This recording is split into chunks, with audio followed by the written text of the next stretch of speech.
falando sobre mercado agrícola, sobre as pressões que existem, sobre a formação de preço. E eu vou conversar agora com o Juan Seni, ele é analista de mercados da Grão Direto, e vou começar perguntando para o Juan já quais são hoje os principais tópicos que estão influenciando o mercado. É um mercado que tem uma expectativa muito grande de safra da América do Sul, independente do tamanho da quebra brasileira, é uma safra mais cheia por conta dos resultados que podem ser obtidos na Argentina, mas que os talhões que vão sendo colhidos no Brasil, principalmente, vão mostrando uma produtividade muito baixa e a oferta não está aumentando de soja. Juan, como é que você está avaliando esse momento da sojicultura nacional e global? Boa tarde, seja bem-vindo. Boa tarde, Fabiano. É sempre um prazer estar aqui com vocês, participando do Agricultura BR. Bom, os fatores principais, os fatores macro que a gente costuma falar, ainda são os mesmos. Estamos tendo ainda uma certa dúvida em relação à real oferta da soja na América do Sul e, em contrapartida, também estamos tendo uma demanda que ainda está muito tímida. Todo esse cenário vem provocando bastante incerteza e volatilidade. E o fator decisivo da América do Sul nesse momento está sendo a Argentina, que provocou bastante volatilidade e até mesmo valorização nos últimos dias por conta de variações climáticas negativas, né, que as previsões apontavam, uma redução de chuvas principalmente, mas que a partir desse momento começa a se inverter. As previsões de chuvas estão retornando e com isso as cotações voltaram a precificar aquela expectativa inicial de uma super safra lá na Argentina, que é uma das principais substitutas, né, de uma possível quebra brasileira. O cenário brasileiro, infelizmente, ele está se confirmando para uma quebra significativa. Os números são difíceis de serem levantados, até porque tivemos uma variação pluviométrica muito grande entre as regiões, algumas áreas surpreendendo de forma positiva, outras confirmando aquele viés negativo e até vindo pior. Então, acredito que mais à frente, com a evolução da colheita, a gente consiga estimar com mais precisão qual que vai ser o real potencial produtivo do Brasil.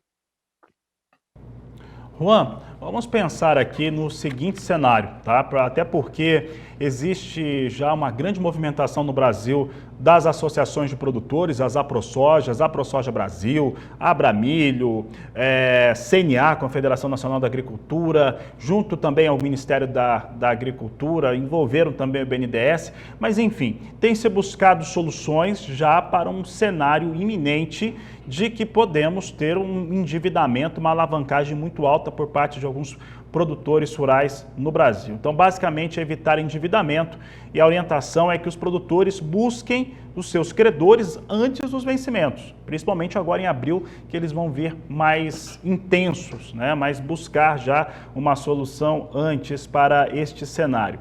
Então, eu vou fazer o seguinte, eu vou colocar o cenário no qual a oferta sul-americana é maior, em torno de 200, talvez 210 milhões de toneladas de soja, considerando principalmente Paraguai, Brasil e Argentina, em uma produção mais cheia.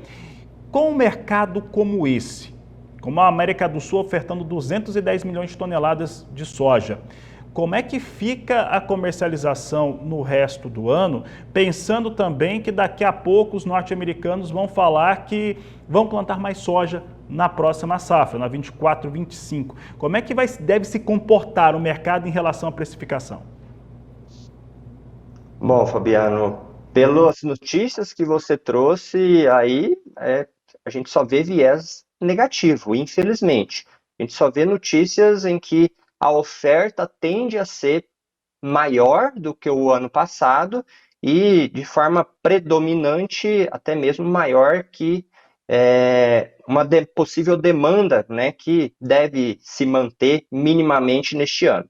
Então, o cenário é esse, né? Neste ano, temos esse lado da oferta um pouco mais avantajado em relação ao ano passado, o que, de certa forma, pressiona, né, que é a cadeia principal das commodities, que é a relação entre oferta e demanda e estoque. Pensar num cenário a longo prazo ainda é um desafio bem grande, principalmente porque a gente ainda precisa ver como que vai funcionar, como que vai ser o resultado da colheita, né, da Argentina principalmente, e os primeiros indícios da safra 2024-25 dos Estados Unidos, que começa a ter os indícios ali no finalzinho de fevereiro, com o Outlook, né, o evento onde traz os primeiros números, depois no próximo mês já traz uma confirmação mais certa e depois já inicia o plantio. Então, o cenário ele é mais propenso a ter essa oferta maior que a demanda e, consequentemente, continuar pressionando essas cotações.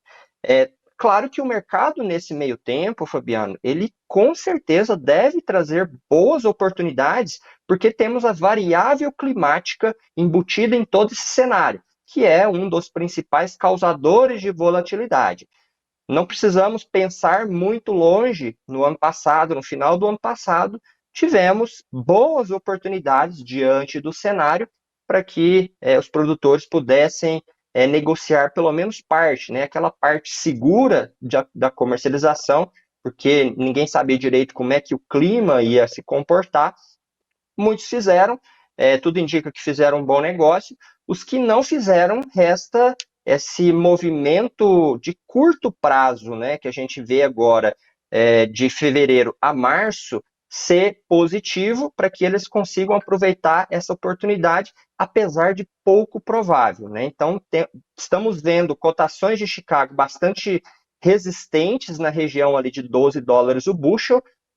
Quando rompe para baixo, sobe. Quando sobe um pouquinho acima de 12, desce novamente. Então, mostra para a gente uma região, nesse momento, confortável de preço, o que não é nada atrativo para o Brasil. Juan, e mostrando este fator que a gente destacou agora, né? Pensando que a oferta é maior, demanda inferior a essa oferta, norte-americano sinalizando, ainda que seja uma especulação, mas sinalizando uma área um pouco maior ocupada com soja na próxima campanha. A precificação no Brasil fica como? E como que esse produtor, principalmente, negociaria a sua soja, a sua oleaginosa aqui no Brasil, pensando que em algum momento, ainda que se consiga protelar os vencimentos, aquilo que está para vencer, em algum momento vai ter que ser pago. Como é que isso pode ser feito no Brasil e ainda considerando uma capacidade de armazenagem baixa do país? Fabiano, na minha visão, aí é uma visão estritamente particular minha, né? Eu vejo poucas oportunidades positivas nesse curto prazo. Nesse curto prazo, eu me refiro, seria de fevereiro, março, até mesmo abril, onde a gente vai ter ali um pico de colheita, mas entrando nessa safra norte-americana, como eu disse anteriormente, vão surgir possivelmente oportunidades causadas pela volatilidade climática, por exemplo. Então, sem sombra de dúvida, vamos ter bastante rally, né, de cotações no segundo semestre, né, e principalmente quando a soja norte-americana estiver implantada. Então, nesse momento, possivelmente vão surgir boas oportunidades de negociar. Aí vem a pergunta: o produtor consegue esperar até esse início da safra norte-americana e até mesmo segundo semestre? Se ele conseguir, eu aconselharia ele talvez a observar com mais calma esse mercado e talvez participar de um mercado financeiro, se protegendo na bolsa, com intermédio das opções, por exemplo. E se ele não puder esperar, vender ali nas melhores oportunidades, mesmo com o mercado em queda que ele vem tendo neste momento, que às vezes varia R$ 1, R$ 2 para cima e para baixo. Então é nesse momento que ele vai ter que aproveitar essas oportunidades. Mas digamos que o cenário não é tão confortável a curto prazo, então o produtor vai ter que jogar na ponta do lápis ali, fazer uma gestão de risco bem acurada para que ele fique no positivo e, consequentemente, prossiga ali nas negociações mais à frente. Muito bem, Juan. Juan, e agora uma pergunta que vai para a sua equipe, para você também, em ordem pessoal. O que nós estamos vendo em 2020, na campanha 23-24, mas nesse ano de 2024, é um reordenamento, pode ser o começo de um reordenamento do mercado em relação à produção, intenção de produção, porque quando a gente estava vendo essa safra ser planejada, já se sabia que o crescimento diário no Brasil seria menor, e foi realmente menor. Um dos menores das duas últimas décadas, percentualmente, frente à safra anterior. Então, cresceu menos. O produtor precisa plantar, de qualquer maneira ele vai ter que cultivar, vai ter que semear. Mas isso muda, por exemplo, a organização e o planejamento para a safra 24-25 em relação às principais culturas, soja e milho, justamente as que estão mais pressionadas? É uma excelente pergunta, Fabiano, e é algo que eu compartilho, né? Ou seja, eu concordo com esse argumento que você trouxe. No movimento pós-pandemia, tivemos anos bastante diferentes dos normalmente que aconteciam antes dela, e parece que esse ano começa a entrar dentro da normalidade, principalmente esse balanço entre oferta e demanda. Então, eu me arrisco a dizer que este está mais tendencioso a ser um mercado normalizado ou natural daqui para frente do que dos últimos 2, 3 anos, que foram aqueles anos bastante tensos, né, pós-pandemia. Então, a partir de agora, tendo toda essa balização, essa calibração de mercado, o produtor tem que recalibrar seus objetivos, vamos dizer assim, seus objetivos de venda, seus preços de comercialização e construir um custo de forma que ele condiz com essa nova precificação de comercialização. Acho pouco provável termos valorizações extremamente significativas a partir de agora, claro, considerando um cenário normal, Fabiano. Quando a gente fala, por exemplo, numa possível adversidade climática que possa acontecer nos Estados Unidos, todo esse cenário muda. Então, considerando o cenário hoje, dessa condição que a gente está trazendo, de uma produção adequada nos Estados Unidos, os preços são esses e tendem a ficar nesse patamar de preço. O produtor vai ter que fazer o máximo possível para reduzir seus custos e, consequentemente, ter uma maior margem lucrativa a partir daqui. Mas, reforço, é um desafio grande. Falar na teoria que é sempre muito mais fácil que fazer na prática, mas acredito que a visão de mercado seria essa a partir desse momento.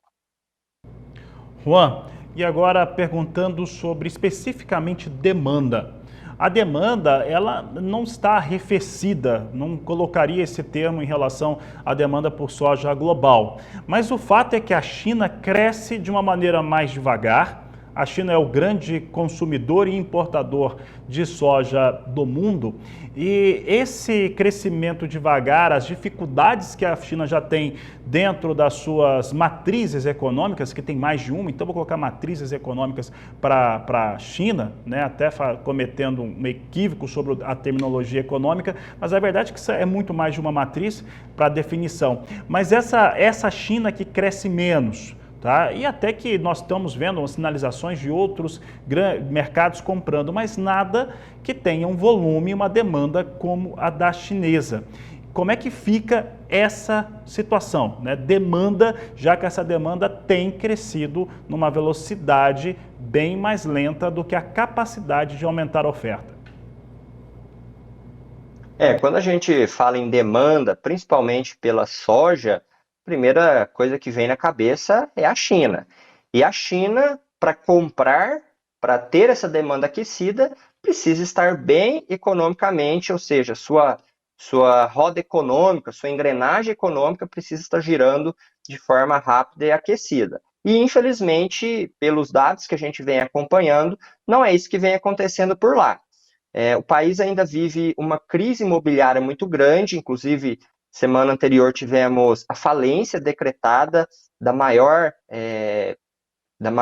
corretora de imóveis, né, da maior construtora, desculpa, maior construtora da Argentina, a Evergrande, e isso trouxe para o mercado bastante desconfiança, apesar de muitos já preverem, né, muitos deles já estavam prevendo aquele movimento de falência.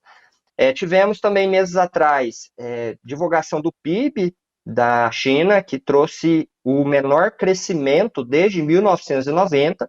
Então, esses números já trazem aquele alerta e aquele movimento de arrefecimento de demanda, né? Então, a China estando nesse momento de dúvida em relação a esse cenário, acaba trazendo impacto para a demanda mundial de soja, em específico aqui no Brasil. Para piorar, na semana que vem teremos o feriado lunar, então esse movimento no mínimo deve continuar lento também na próxima semana, ou seja, possivelmente não teremos oscilações significativas até o fim da próxima semana. E finalizando esse feriado, claro que mesmo tendo esse baixo consumo e essa previsão de diminuição de demanda, a China tem que comprar, né? Claro que ela pode fazer isso de várias formas, né? Nesse momento, nitidamente, ela vem enxergando uma possibilidade dessa pressão de oferta e diminuindo esse percentual de compra a fim de comprar mais barato. São táticas, né, de mercado, táticas de compra que ela vem adotando. Então, isso acaba trazendo um movimento cascata. No momento que ela voltar às compras, vai ter uns Estados Unidos também na jogada, que vai concorrer diretamente com a soja brasileira, que vem sofrendo com a queda de Chicago, que consequentemente torna a soja norte-americana mais atrativa. Então, é um mercado que ainda está em movimento, com bastante oportunidades e com um viés positivo para a oferta, ou seja, temos uma tendência mais pesada, vamos dizer assim, uns fundamentos mais direcionados para esse lado da oferta maior, o que continuará pressionando essas cotações, principalmente para quem vai comprar essa soja.